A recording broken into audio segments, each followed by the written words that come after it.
আসসালামু আলাইকুম। বাংলাদেশ বেতার গোপালগঞ্জ। খবর পড়ছি ওশান বিশ্বাস। মাদারীপুর জেলায় অবাধ, সুষ্ঠু ও গ্রহণযোগ্য নির্বাচন আয়োজনের লক্ষ্যে জেলা প্রশাসনের উদ্যোগে এক মতবিনিময় সভা অনুষ্ঠিত হয়েছে। গতকাল সকালে জেলা সরকারি সমন্বিত অফিস ভবনের সম্মেলন কক্ষে আয়োজিত এ সভায় নির্বাচন প্রক্রিয়ায় সংশ্লিষ্টদের দায়িত্ব ও করণীয় বিষয়ে আলোচনা করা হয়।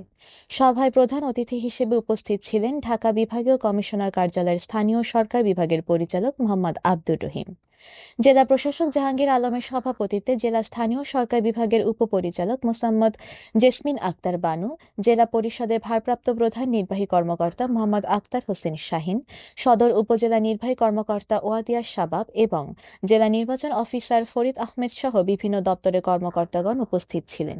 সভায় অবাধ পরিবেশে ভোট গ্রহণ, আইনশৃঙ্খলা রক্ষা এবং প্রশাসনিক সমন্বয়ের মাধ্যমে একটি গ্রহণযোগ্য নির্বাচন আয়োজনের ওপর গুরুত্ব আরোপ করা হয়। গণমানুষের বিভিন্ন সমস্যা নিয়ে গতকাল নড়াইল জেলা প্রশাসকের সম্মেলন কক্ষে এক গণশুনানি অনুষ্ঠিত হয়। জেলা প্রশাসক ডক্টর মোহাম্মদ আব্দুল সালাম গণশুনানিতে উপস্থিত বিভিন্ন শ্রেণী পেশার মানুষের অভিযোগের কথা শোনেন এবং তার সমাধানে প্রয়োজনীয় পদক্ষেপ গ্রহণের জন্য সংশ্লিষ্টদের নির্দেশনা প্রদান করেন। অতিরিক্ত জেলা প্রশাসক সার্বিক লিঙ্কন বিশ্বাস, সমাজসেবা কার্যালয়ের উপপরিচালক ZM মিজানুর রহমান খান সহ সংশ্লিষ্টরা এ সময় উপস্থিত ছিলেন।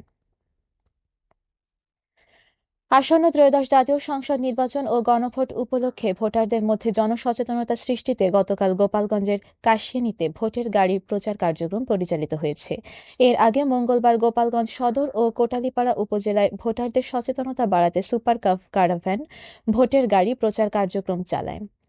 দেশের চাবি আপনার হাতে এই প্রতিপাদ্যকে সামনে রেখে সংস্কৃতি বিষয়ক মন্ত্রণালয়ের আয়োজনে দেশব্যাপী পরিচালিত এ কর্মসূচি গত 22 ডিসেম্বর থেকে শুরু হয়েছে, যা চলবে আগামী 31 জানুয়ারি পর্যন্ত।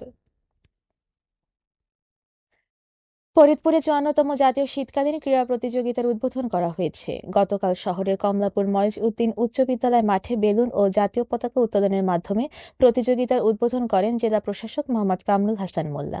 সদর উপজেলা নির্বাহী কর্মকর্তা মেশকাতুল জান্নাত রাবেয়ার সভাপতিত্বে উদ্বোধনী অনুষ্ঠানে বিশেষ অতিথি ছিলেন অতিরিক্ত জেলা প্রশাসক শিক্ষা ও আইসিটি সুস্মিতা সাহা এবং জেলা শিক্ষা কর্মকর্তা বিষ্ণুপদ ঘোষাল।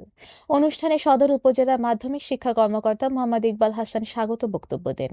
এ সময় বিভিন্ন শিক্ষা প্রতিষ্ঠানের প্রধান, শিক্ষক এবং শিক্ষক সংগঠনের নেতৃবৃন্দ উপস্থিত ছিলেন। এদিকে নড়াইল সদর উপজেলায় 2 দিনব্যাপী 54তম শীতকালীন ক্রীড়া প্রতিযোগিতা গতকাল সমাপনী অনুষ্ঠান ও পুরস্কার বিতরণের মধ্য দিয়ে শেষ হয়েছে।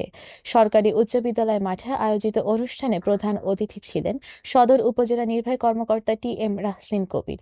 সদর উপজেলা প্রশাসন ও জাতীয় স্কুল, মাদ্রাসা ও কারিগরি শিক্ষা ক্রীড়া সমিতির আয়োজনে অনুষ্ঠিত এ প্রতিযোগিতায় ভলিবল, সাঁতার, সাইক্লিং সহ বিভিন্ন ইভেন্টে শিক্ষার্থীরা অংশ নেয়। সদর উপজেলা মাধ্যমিক শিক্ষা অফিসার মোহাম্মদ আনোয়ার হোসেনের সভাপতিত্বে অনুষ্ঠানে শিক্ষা কর্মকর্তা, শিক্ষক ও প্রতিযোগী শিক্ষার্থীরা উপস্থিত ছিলেন। শরীয়তপুরের জাজিরা পৌরসভা শহর ব্যবস্থাপনা ও নাগরিক সেবা উন্নয়নের শহর সমন্বয় কমিটির ত্রৈমাসিক সভা অনুষ্ঠিত হয়েছে। গতকাল জাজিরা পৌরসভা হলরুমে আয়োজিত সভায় প্রধান অতিথি হিসেবে উপস্থিত ছিলেন উপজেলা নির্বাহী কর্মকর্তা ও পৌর প্রশাসক মোহাম্মদ তাহমিদুল ইসলাম। সভায় জলাবদ্ধতা নিরসন, বর্জ্য ব্যবস্থাপনা, ড্রেনেজ ও সড়ক উন্নয়ন, বাজার ব্যবস্থাপনা এবং যানজট নিরসনের বিষয়ে গুরুত্ব আরোপ করা হয়। সভায় পৌরবাসী ও ব্যবসায়ীরা তাদের মতামত তুলে ধরেন এবং নিয়মিত সমন্বয়ের মাধ্যমে সমস্যা সমাধানের আশাবাদ ব্যক্ত করেন। শরীয়তপুরের নড়িয়ায় কীর্তিনাশা নদীর তীরবর্তী BIWTA এর অধিগ্রহণকৃত জমিতে গড়ে ওঠা অবৈধ স্থাপনা উচ্ছেদ করেছে উপজেলা প্রশাসন।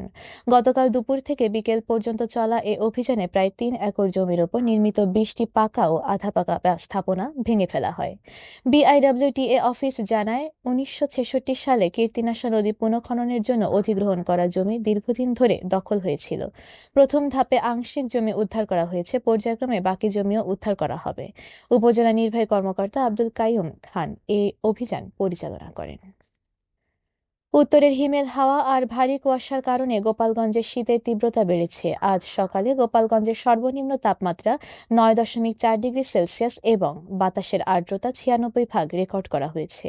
দৃষ্টিসীমা 1 কিলোমিটার। তাপমাত্রা গতকালের তুলনায় কিছুটা বেড়ে মৃদু শৈত্যপ্রবাহ অবস্থা বিরাজ করছে।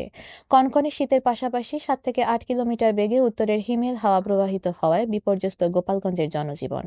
তীব্র শীতে সবচেয়ে বেশি বিপাকে পড়েছে শ্রমজীবী ও খেটে খাওয়া ছিন্নমূল মানুষ। শীতের কারণে অনেকে বাইরে বেরোতে পারছে না। এদিকে জেলার বিভিন্ন হাসপাতালে ঠান্ডাজনিত রোগের সংখ্যা কিছুটা বেড়েছে। শিশু ও বয়স্করা ঠান্ডাজনিত সমস্যায় বেশি আক্রান্ত হচ্ছে। সবশেষে আবহাওয়া।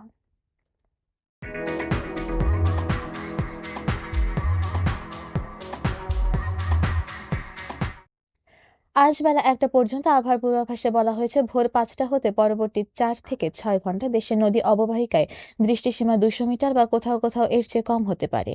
এসব এলাকার নৌযান সমূহকে সাবধানে চলাচল করতে বলা হয়েছে, তবে কোনো সংকেত দেখাতে হবে না। খবর শেষ হলো। আমাদের পরবর্তী খবর প্রচারিত হবে সকাল 10টা বেজে 30 মিনিটে বাংলায়।